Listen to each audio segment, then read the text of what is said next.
Bonjour à toutes, bonjour à tous. Alors pour cette 4e vidéo, je vous propose de découvrir, toujours au 3e étage, le travail de l'artiste Louis Kahn, qui se trouve juste derrière moi, et qui est dans une salle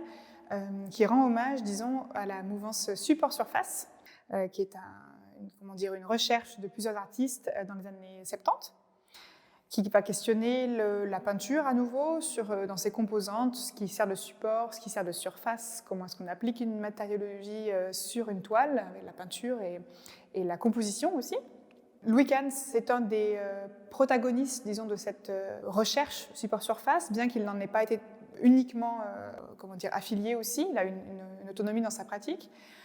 Et la toile que vous avez juste là derrière vous, qui est donc une toile qui date de 1975, qui s'appelle Peinture, tout simplement, est une œuvre qui est intéressante dans la mesure où elle apparaît au tournant de la pratique de l'artiste. C'est un artiste qui est né en 1943, donc 75, on est déjà dans une avancée de carrière qui n'est pas à ses débuts, et les peintures qui précèdent cette toile précisément et celles qui suivent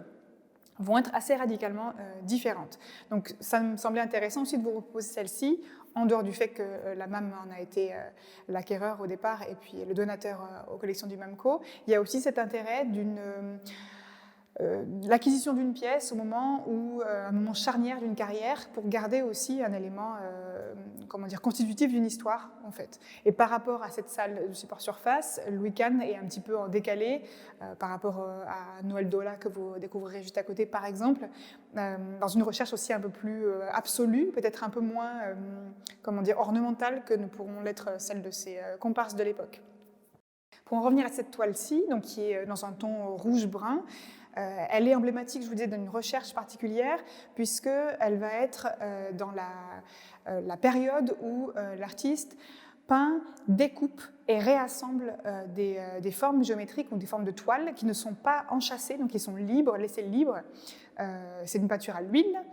qui est enduite sur une toile qui est crue, une toile de coton cru, et en s'approchant, on voit en fait que le format carré comporte une nuance, un recadrage et un collage d'une partie de la toile qui a été prélevée et coupée. Louis Kahn, c'est quelqu'un qui va beaucoup faire référence à Henri Matisse, précisément pour son rapport à la construction d'images, à la forme, à la contre-forme, au collage évidemment aussi, c'est un des grands maîtres du collage, Matisse comme vous le savez, et à son rapport à la composition picturale. Donc là, l'application de la couleur, quand on s'approche, on voit qu'il y a des opacités différentes, une irrégularité aussi dans la teinte, mais surtout ce qui est intéressant, c'est qu'on pourrait rapprocher cette façon de composer l'image peinte d'une œuvre sur papier. Or, il s'agit d'une peinture à l'huile qui est une technique beaucoup plus traditionnelle aussi que le collage d'avant-garde. Intéressant aussi de se dire que, comme il n'y a pas de châssis, quand on s'approche à nouveau, vous verrez sur le détail tout à l'heure, on a la sensation qu'il s'agit presque même d'une tôle, d'une sculpture en tôle très légère, une fine feuille en fait, de métal qui viendrait donner un mouvement à la composition en elle-même. Donc il y a ce double jeu de composition dynamique au sein du format peint et en même temps d'un rapport au mur et d'un rapport à l'accrochage. Et là, on est tout à fait dans les recherches,